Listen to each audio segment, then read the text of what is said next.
यहाँ अब मैं एक बार फिर जिक्र करता हूँ कि हम क्यों कर रहे हैं वर्जन कंट्रोल सिस्टम पे काम।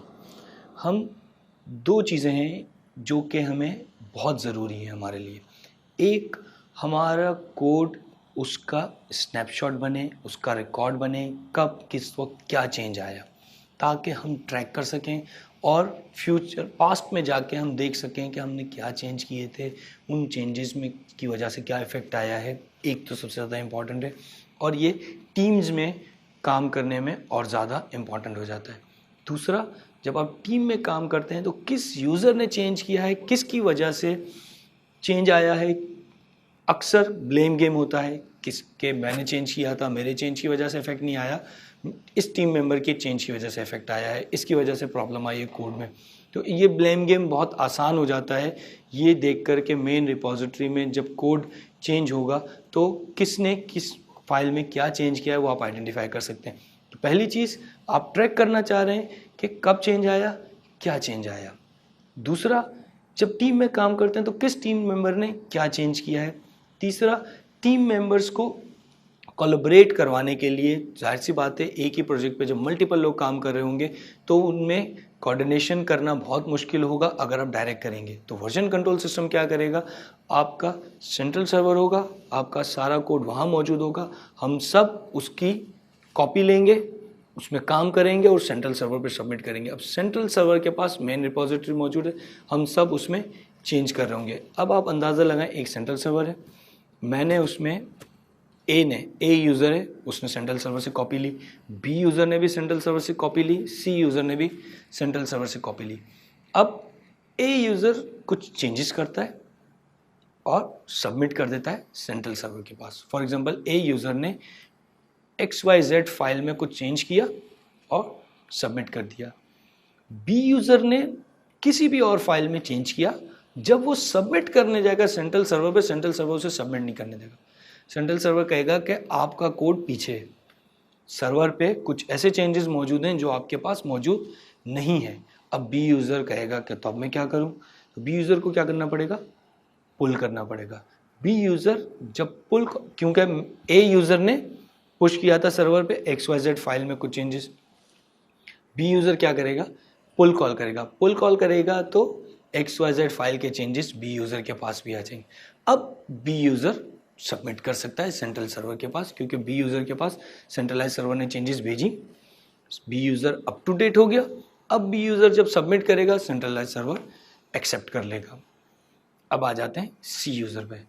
सी यूज़र ने कुछ चेंजेस की, उसने सबमिट करने की कोशिश की, सेंट्रल सर्वर फिर रोक देगा, कहेगा कि कुछ चेंजेस मौजूद हैं जो आपके पास नहीं है। तो सी यूज़र पुल करेगा तो ए और बी ने जो जो चेंजेस किए थे वो सी के पास चले जाएंगे। सी यूज़र सारे चेंजेस लेगा और फिर अपने चेंजेस सेंट्रल सर्वर को भेज देगा। सेंट्रल सर्वर लेटेस्ट हो गया। अब दोबारा से आ जाते हैं यूज़र ए पे।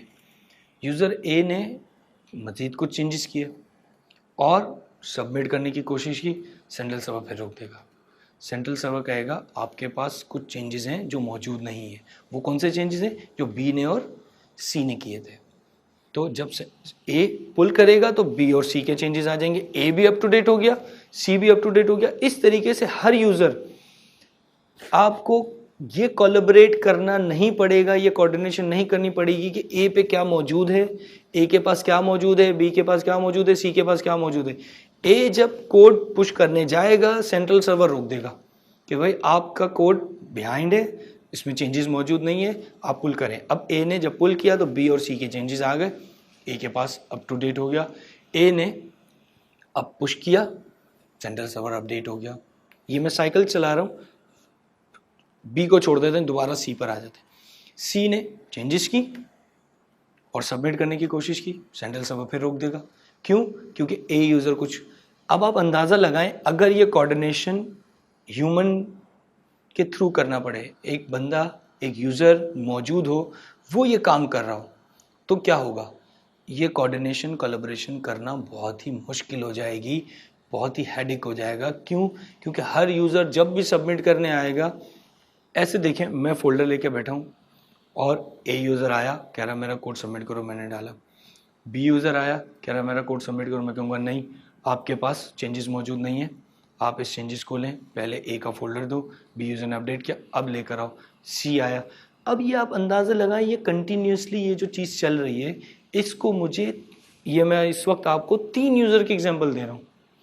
आप अंदाज़ा लगाएं, अगर ये 10 हों, 50 हों, 500 हों, और जितनी बड़ी कंपनीज़ हैं, फेसबुक, गूगल, याहू, माइक्रोसॉफ्ट, इन कंपनीज़ में हज़ारों की तादाद में डेवलपर्स हैं। अगर 100 डेवलपर्स भी एक प्रोजेक्ट पे काम कर रहे हैं तो ये कोऑर्डिनेशन कितनी मुश्किल हो जाएगी करना, जो कि वर्जन कंट्रोल सिस्टम आपको डायरेक्ट करके दे रहा है। जो भी यूज़र सेंट्रल सर्वर पर सबमिट करने जाएगा, सेंट्रल सर्वर रोक देगा कि आपके पास चेंजेस मौजूद नहीं, आप अपडेट करो, ये आसानी से मैनेज हो जाएगा। इसमें एक और इम्पॉर्टेंट पॉइंट है, वो क्या, ए यूज़र ने XYZ में चेंज किया, बी यूज़र ने भी XYZ में चेंज कर दिया। अब क्या होगा, सेंट्रल सर्वर, ए यूज़र ने चेंज करके सेंट्रल सर्वर पे रख दिया है, बी यूज़र सबमिट करने जाएगा, सेंट्रल सर्वर रोक देगा, आप सबमिट नहीं कर सकते, पुल करो, बी यूज़र पुल करेगा। जब बी यूज़र पुल करेगा तो उसके पास एरर आ जाएगा कि भाई आपके पास जो चेंज है ए यूज़र ने भी चेंज किया है, ये जो चेंजेस मौजूद हैं। तो अब इसको कहते हैं कॉन्फ्लिक्ट आ जाता है। अब आप 2 यूज़र बैठ के सिर्फ इन केसेस में, और ये केसेस ऐसे होते हैं जब एक सेम यूज़र सेम फाइल में सेम लाइन नंबर पे चेंज कर दें तो ये कॉन्फ्लिक्ट आता है। वरना ए यूज़र ने लाइन नंबर 5 पे चेंज किया है, बी यूज़र ने लाइन नंबर 10 पे चेंज किया है, कोई प्रॉब्लम नहीं। प्रॉब्लम कब आएगी, जब ए यूज़र और बी यूज़र दोनों ने लाइन नंबर 5 या 4, 6 करीब में चेंज कर दिया है, तो कॉन्फ्लिक्ट आएगा। अब ए और बी यूज़र को कोऑर्डिनेट करना होगा आपस में, बी यूज़र की जिम्मेदारी होगी ए यूज़र से कोऑर्डिनेट करे, चेंजेस को रिजॉल्व करे, कॉन्फ्लिक्ट को रिजॉल्व करके फिर कोड सबमिट करे। ये पूरा सिस्टम चलेगा जब भी वर्जन कंट्रोल सिस्टम में काम होता है। तो इसके लिए ज़रूरी है कि आपके पास सेंट्रल सर्वर और आपके पास वर्जन कंट्रोल सिस्टम का प्रॉपर यूटिलाइजेशन हो, वरना आप प्रोजेक्ट को मैनेज नहीं कर पाएंगे।